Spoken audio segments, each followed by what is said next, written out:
For 300 years, we dreamed of this day, the day we would join the galactic community. We sent our finest ship, a vessel of peace. We sent our best people, our scientists, our artists, our philosophers. They welcomed us. They showed us wonders beyond imagination. A civilization of perfect peace, perfect order. But what is the price of perfect order? What dark secret lies buried in their pristine archives? And when humanity discovers that the galaxy's peace is built on a foundation of genocide, what choice will they make? Will they join the gods, or will they go to war with heaven itself? Earth reaction to genocide. Now we stop being cultured.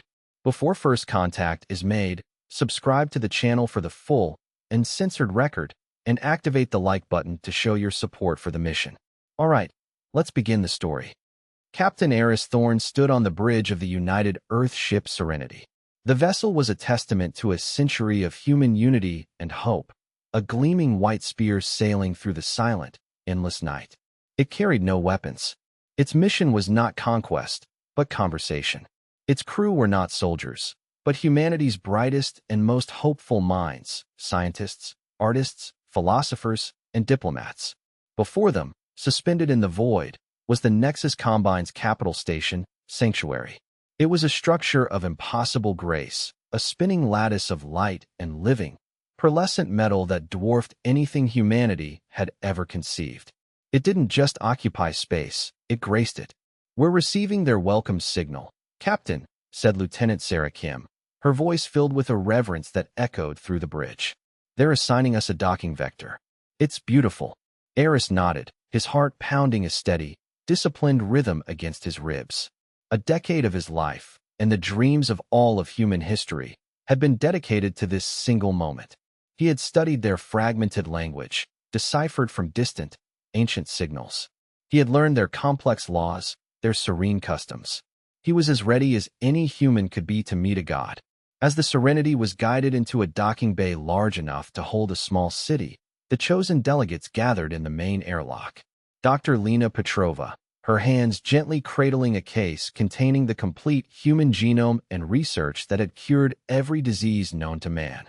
Dr. Marcus Cole, his eyes shining as he prepared his holographic art displays. Professor Evelyn Reed, her mind a library of the philosophical arguments of Plato, Kant, and centuries of human thought. This was humanity's audition for the cosmos, a chance to prove they belonged. The airlock hissed open. The station was immense, a pristine, white interior that seemed to have been grown rather than built. The air smelled of exotic, unknown flora and clean, cold energy. Beings of all shapes and sizes glided through the halls in silent, orderly procession. Tall, slender creatures with 4 arms and liquid silver skin, floating jellyfish-like beings that pulsed with soft inner light, small, crystalline things that chimed with every movement. "Welcome, humans of Earth," a voice said, calm, melodic, and impossibly ancient. Eris turned. A tall, pale green being with large, black, unblinking eyes approached. This was Prime Conduit Jothal, the elected speaker of the Nexus Combine. "We have waited long to meet your species," Jothal said, his expression placid and unreadable. Eris stepped forward and offered the slight bow he had practiced 1,000 times. "Thank you for welcoming us, Prime Conduit. I am Captain Eris Thorne, representing the unified people of Earth. We are honored to be here." "The honor is ours," Jothal replied, though his tone carried the warmth of a polished stone. "Your species shows great promise. Come, let us show you our civilization, the harmony we have achieved." For 3 days, the humans were swept up in a whirlwind of wonders. They saw cities that floated in the clouds of gas giants, their inhabitants living in perfect symbiosis with the storms. They witnessed technology that could assemble matter atom by atom, creating food, tools, and even art from pure energy. They experienced symphonies of light and sound that communicated directly with the emotional centers of the brain, inducing feelings of pure, unadulterated serenity. It was a paradise, a utopia built on millennia of peace. Humanity, in turn, presented its humble gifts. They played their music, from the raw, defiant power of a Beethoven symphony to the soulful cry of a lone blues guitar. The Combine's elite listened with rapt attention, their heads tilted in analytical curiosity. A xenologist took meticulous notes. Subject exhibits synchronized emotional response to dissonant auditory frequencies, a potential tool for psychic harmonization. They saw human emotion not as a state of being, but as a resource to be cataloged. Dr. Cole unveiled paintings and sculptures, the chaotic, passionate, violent history of human creativity. The aliens studied each piece, their questions precise and utterly detached. What is the strategic purpose of this asymmetrical color palette in your Van Gogh? What is the functional advantage of the abstract, non-utilitarian form of this Moore sculpture? Professor Reed lectured on human philosophy, on the eternal struggle for meaning in a finite life, on the concepts of good and evil, justice and mercy. The aliens recorded it all, classifying her lecture as a study in primitive morality and its inefficient contradictions. On the third evening, Jathal met with Eris in a private garden where the flora were glowing, crystalline structures that chimed softly in the recycled air. Your species feels so deeply, Jathal observed, his large, black eyes seeming to look through Eris rather than at him. Such passion, such volatility. It is a powerful resource. Properly channeled, it could be of great service to the Combine's primary goal, universal harmony. The word service hung in the air, a dissonant note in the garden's perfect symphony. Later that night, Eris found Dr. Petrova in her designated lab, her face pale, her hands trembling as she stared at her primary bioscanner. "Lena, what's wrong?" he asked, his own unease crystallizing into genuine fear. She pointed a shaking finger at the holographic display. "Captain, I've been running routine atmospheric and biological purity tests on the station. A precaution, but I found something, an anomaly." She brought up a DNA sequence. "This doesn't match any of the registered species on Sanctuary. I ran it against the public archives. The species is called the Kythar. The archive lists them as an extinct pre-ascendant species. Official cause of extinction, a catastrophic planetary plague, 3 millennia ago." "Okay," Eris said slowly. "So they have ancient biological samples from a dead race." "No," Lena whispered, her eyes wide with a horror that was contagious. "Captain, according to my cellular decay analysis, based on carbon-14 and quantum resonance dating, these genetic markers are not ancient. The subjects they came from died less than 3 months ago, and not from disease." She brought up another screen. It showed an image of cellular tissue at the microscopic level, riddled with telltale, high-energy particle scoring. "This is damage from focused plasma weaponry. An orbital bombardment," she said, her voice trembling. "The archaeological samples they showed us yesterday, the Kythar fossils, they were a lie. I managed to get a fragment. The bones are fresh." She finally looked at him, her face a mask of dawning, terrible understanding. "Captain, this isn't a museum. It's a mausoleum. They're not preserving history. They're displaying their trophies." The next morning, Eris stood before the full, silent assembly of the Nexus Combine. The chamber was a vast amphitheater, where hundreds of alien beings watched him from their floating platforms, their thoughts unreadable, their judgment already passed. "Prime Conduit Jathal," Eris began, his voice steady despite the cold dread that had taken root in his heart. "We have discovered something that requires immediate clarification. We have found evidence of the recent, violent deaths of an entire species. A species you listed as long extinct. The Kythar." He projected Lena's findings into the center of the chamber for all to see.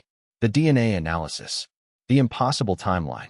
The unmistakable, damning evidence of energy weapons. "According to our unalterable scientific findings, millions of Kythar were killed just 3 months ago. We demand to know what happened." He expected shock. He expected outrage. He expected denials. Instead, there was only a confused, profound silence. Prime Conduit Jathal tilted his large head, a gesture of mild puzzlement. "Captain Thorne, I am afraid I do not understand your concern. Yes, the Kythar were processed 3 standard months ago. It was a routine resource optimization operation. Why does this trouble your emotional state?" Eris felt as though the floor had dropped out from under him, leaving him adrift in a cold, uncaring void. "Processed? You mean murdered?" "Murdered?" Another council member, a being of living crystal, chimed in, its thought voice like shattering glass. "Captain, There must be a translation error in your primitive emotional language. The Kaithar were a non-contributing, stagnant race. They refused to integrate. They refused to advance beyond their chaotic tribal traditions, despite 3 centuries of mandate guidance. They occupied a series of resource-rich worlds that could better serve the harmony of the whole.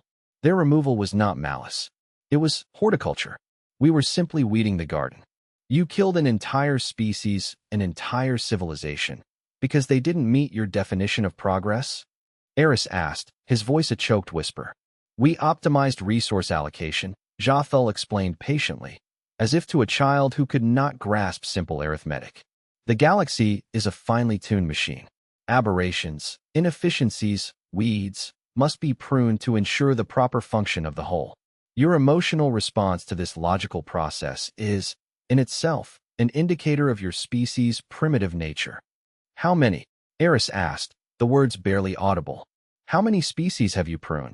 Jathal consulted a floating display. In the past standard galactic year, 47 species were processed for various optimization reasons. Non-contribution, technological stagnation, cultural disharmony. It was, in fact, a light year for processing. Our efficiency has improved by 6% since the last cycle. The words were spoken with the same tone as a corporate executive reporting quarterly earnings. Eva was shaking with a rage so pure and so cold it felt like ice in her veins. And what about us? What about humanity? Were we just another candidate for your garden? Jathal's expression, for the first time, seemed to brighten. Oh, humanity shows great promise. You are not a weed. You are a tool. A sharp, effective, wonderfully aggressive pair of shears. Your history of warfare, your innate capacity for organized violence, it is a valuable asset. The crystal being leaned forward. In fact, we have your first assignment prepared. Your first great contribution to galactic harmony. The Ilari species has been designated for processing next month. They are a species of artists and poets. They contribute nothing to the mandate, but useless songs and sculptures. They must be removed. Your species' talent for conflict will make the process swift and efficient. The offer, the ultimatum, hung in the air. The price of humanity's survival was to become the executioners for a race of genocidal gods. And if we refuse? Eris asked, his voice dangerously quiet. The chamber fell silent. Jathal looked genuinely, profoundly surprised. Refuse, Captain? No species has ever refused a mandate directive. It is illogical. But, hypothetically, if you were to choose not to contribute to the order of the garden. He paused, letting the weight of his unsaid words settle. Then you would, by definition, be reclassified as a weed. Back on the Serenity, the crew was in turmoil. Eris had told them everything. The paradise they had witnessed was a lie, a gilded cage built on a foundation of countless bones. We have to fight them, roared Commander Jax Thorne, his fists clenched. This is a galactic holocaust. We cannot be a party to this. Fight them with what, Jax? Argued Professor Reed, her face ashen. We have one unarmed ship. They have ruled this galaxy for 10,000 years. To fight them is suicide. We must play along, get a message to Earth, try to change their minds from within.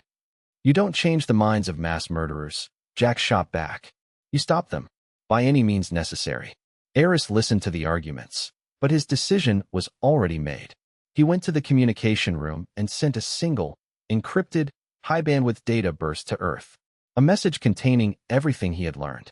Every horrific detail. Every chillingly logical justification. The reply came 6 days later. It was from the president of the Terran Alliance.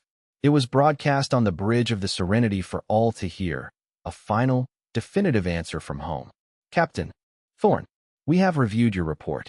The Alliance Congress has been in emergency session for 6 days. The debate is over. Earth's answer is unanimous. A pause, pregnant with the weight of history. Our species has committed many sins. We have known genocide. We have built memorials on our world that weep with the memory of it. Our promise, the single promise that unites every human and gives our fragile civilization meaning, is never again. That promise does not stop at the edge of our atmosphere. We will not be party to genocide. We will not be silent. We will not comply.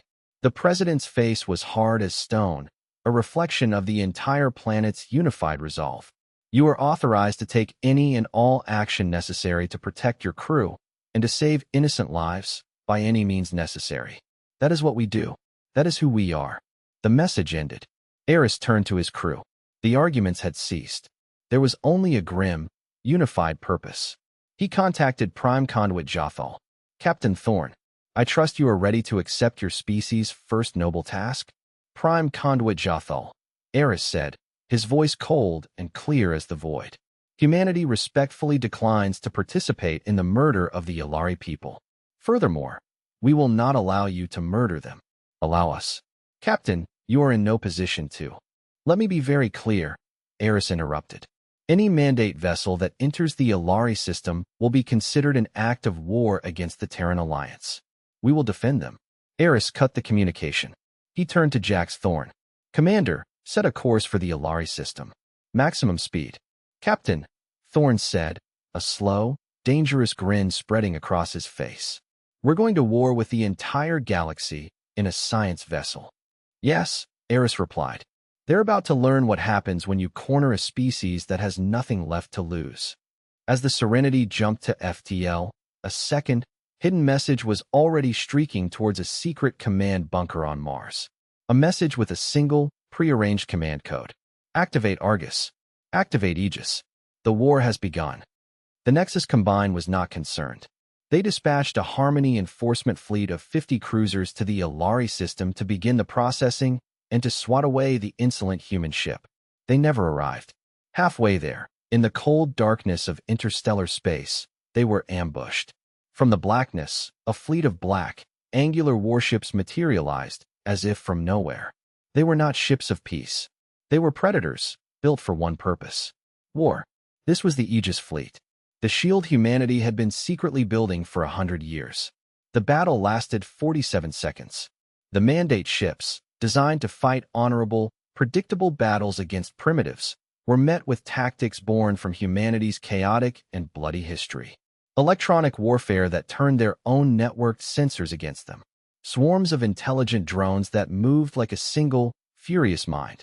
And a single, chilling broadcast repeated on all frequencies as their ships were torn apart by weapons they couldn't comprehend. Never again. Across the galaxy, the Combine's genocide operations began to fall. Purity fleets vanished without a trace. Processing centers were destroyed from orbit by unseen attackers. The command nodes that had coordinated the murders of billions were silenced, one by one. The Combine's ancient and orderly empire, built on fear, was being systematically dismantled by an enemy they didn't know existed, using tactics they couldn't comprehend. The Argus network, a web of microscopic, self-replicating listening posts humanity had been seeding throughout the galaxy for decades, had given them perfect intelligence. They knew every weakness, every secret, every dark corner of the garden. The Combine, blinded, crippled, and enraged, lashed out. They sent their grand armada, the fist of their god, to the Sol system, to strike at the human home world and burn it from existence. They found the system empty. Earth was gone. Mars was gone. Every human colony, every station, every single person had vanished. Their enemy had no home world to attack. Their enemy was everywhere and nowhere. 1 year after the murder of Ambassador Arkwright, Prime Conduit Jothal stood in the ruins of his great chamber on Sanctuary. The Nexus Combine was shattered. Dozens of their subjugated species, hearing the truth broadcast by the humans, had rise. Up in rebellion, armed and advised by human special forces. A single human ship, the UES Serenity, decloaked in orbit above him, a silent, white ghost. Captain Eris Thorn's face appeared on his screen. He looked older, harder, wounded, but unbroken. "It's over, Jothal," he said. "Why?" Jothal projected, his mind finally broken by the sheer, chaotic totality of his defeat. "Why would you do all of this? Why would you throw away your chance at ascension for a species of useless poets? For primitives?" Eris looked at the alien who had murdered his friends and condemned his species. He felt no hatred, only a profound, weary, and terrible pity. "On our world," he said, his voice echoing out to a listening galaxy, "we learned a long time ago that a civilization that has no room for poets is not a civilization at all." He paused, the silence stretching across the light years. We didn't do this for the Alari. We did this for ourselves, to prove that we could be better than you. The new Galactic Charter was signed a month later, not on the ruins of Sanctuary, but on the new homeworld of the Kthmor. Its first, and only, absolute law was simple. It was a promise, written in the blood of countless murdered civilizations. We will not be silent.